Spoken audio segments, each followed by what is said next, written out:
안녕하세요. 화목한 삶의 황승현 목사입니다. 오늘은 출애굽기 14장 1절에서 14절 말씀입니다. 이스라엘 백성들이 드디어 애굽을 탈출하고요, 광야로 나왔습니다. 그런데 어제 본문을 보면 하나님께서 이스라엘 백성들을 광야로 이끄신 이유가 그들이 애굽으로 다시 돌아갈까 봐 그들을 광야로 이끄셨습니다. 그리고 오늘 본문을 보면 하나님께서 그들을 홍해 앞으로 장막을 치게 합니다. 여러분, 간혹 우리가 오해하는 것 중에 하나가 이스라엘 백성들이 쫓겨서 홍해까지 왔다고 생각하거든요. 그런데 그들은 바로가 오는 것을 보고 도망쳐서 홍해 앞에 있는 것이 아니라 이미 하나님께서 홍해 앞에서 장막을 치고 바로의 군대를 기다리게 하신 겁니다. 하나님이 그렇게 하신 것에는 분명한 이유가 있겠죠. 4절의 말씀을 보면 바로를 통해서 얻을 영광이 아직 남아 있습니다. 여호와 하나님이 누구인지 똑똑하게 보여주고 싶으신 겁니다. 물론 이스라엘 백성들에게도 하나님이 누구이신지 더 분명하게 알려주실 필요가 있으십니다. 바로는 하나님의 생각을 벗어나지 못합니다. 하나님의 말씀대로 바로가 이스라엘 백성들을 쫓아옵니다. 이스라엘 백성들이 나가고 나서 바로와 그의 신하들의 마음이 다시 완악해졌습니다. 여러분, 완악함, 그것은 세상이 가지고 있는 변하지 않는 특징입니다. 이스라엘을 쫓아 홍해 앞에까지 도달했을 때에 장막을 친 이스라엘 백성들을 발견합니다. 그리고 그렇게 생각했을 겁니다. 이스라엘 백성들이 광야에 갇혀 있다. 내가 선발한 특수한 병거 600대와 그 외의 모든 병거를 동원해서 이스라엘 백성들을 덮친다면 우리가 이 지형에서는 당연히 이길 것이다. 여전히 자신의 힘으로 하나님을 이길 수 있을 것이라고 생각하고 있습니다. 정작 자신의 군대가 홍해에 수몰될 것은 생각지도 못하고 말입니다. 바닷가에 장막을 친 이스라엘을 보고 바로는 그들이 광야에 갇혀 있다고 생각합니다. 그러나 여러분, 이것이 바로만의 생각이 아니지요. 바로의 군대가 먼지를 일으키고 달려오는 모습을 이스라엘 백성들이 보았을 때에 그들도 갇혔다고 생각합니다. 이제 죽었다고 생각합니다. 바로의 군대를 보자마자 모세를 원망하고 하나님을 원망합니다. 하나님을 섬기게 하기 위해서 애굽에서 탈출시켰음에도 불구하고 그들은 12절을 보면 다시 애굽으로 가서 애굽을 섬기겠다고 이야기합니다. 처음 모세와 바로가 만난 이후로 고된 노역이 계속되자 그들이 보였던 반응입니다. 여전히 변하지 않았습니다. 여전히 똑같습니다. 몸은 애굽을 빠져나왔는데 마음은 여전히 애굽의 종입니다. 그들은 자신들과 함께하는 하나님을 보지 못합니다. 12장 21절에서 22절을 보면 하나님께서 이스라엘 백성들 앞에 가신다고 이야기합니다. 낮에는 구름 기둥으로, 밤에는 불 기둥으로 비추시고 인도하셨고 백성 앞에서 떠나지 않으셨다고 이야기합니다. 여러분, 지금 바로의 군대가 이스라엘 백성들 눈앞에 보이는 이 시점에도 여전히 하나님은 구름 기둥으로 그들과 함께 계시고 떠나지 않고 있습니다. 그들 눈에 보입니다. 그런데 그들이 그 하나님을 보지 못합니다. 왜 그렇습니까? 바로의 군대에 시선을 빼앗겼기 때문입니다. 하나님이 그들 곁에 계시지 않았기 때문이 아닙니다. 하나님이 우리 곁에 계시지 않기 때문이 아닙니다. 우리는 왜 하나님이 계시지 않다고 원망합니까?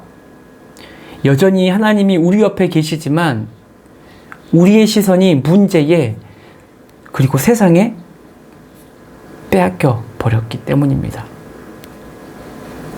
여러분, 때로는 하나님은 우리를 절벽으로 몰아가실 때가 있습니다. 그 피할 수 없는 절벽에서 당신이 누구이신지 보이시고 그분의 뜻을 이루시기 위해서입니다. 우리는 연약해서 우리가 그것을 신뢰하지 못할 뿐입니다. 근데 여러분, 오늘 본문을 보면 그 변하지 않는 사람들 중에 모세가 변해 있습니다. 바로의 군대가 가까이 왔음에도 불구하고 그는 이제 더 이상 두려워서 떨지 않습니다. 하나님, 나는 말을 할 줄 모릅니다 라고 물러섰던 모세가 더 이상 아닙니다. 모세는 10가지의 재앙을 목격하면서 하나님을 알게 된 겁니다. 오늘 본문 1절에서 4절, 하나님의 말씀을 이제 의심하지 않고 그 말씀을 기억하기 때문입니다. 그렇게 두려워 떨던 모세가 떨림없이 이스라엘 백성 앞에서 이야기합니다. 두려워하지 말라. 그리고 가만히 서서 하나님께서 이스라엘 백성들을 위하여 싸우시는 것을 보라. 하나님이 어떤 구원을 베푸실지 조용히 지켜보고 있으라. 라고 담대히 이야기합니다. 여러분, 이스라엘 백성들이 가나안으로 가는 동안 그들의 전략은 이것뿐이었습니다. 하나님이 그들을 위하여 행하시는 구원을 믿음의 눈으로 지켜보는 것. 그것이 이스라엘이 가지고 있는 최고의 전략이자 최고의 전력이었습니다. 우리라고 다르겠습니까? 지금 우리가 믿고 있는 최고의 전략은 무엇이라고 생각하고 계십니까? 여러분, 우리는 왜 하나님의 놀라운 일을 목격하지 못합니까? 믿음의 용기를 냈다가도 세상이 쫓아오면 곧바로 꼬리를 내려버리기 때문입니다.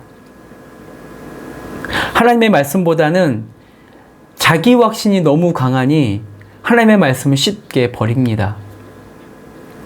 가만히 서서 하나님이 일하시는 것을 볼 시간은커녕 바로 그 세상에 항복하고 달려가 다시 세상을 섬겨버리기 때문에 하나님의 역사하심을 볼 수가 없습니다.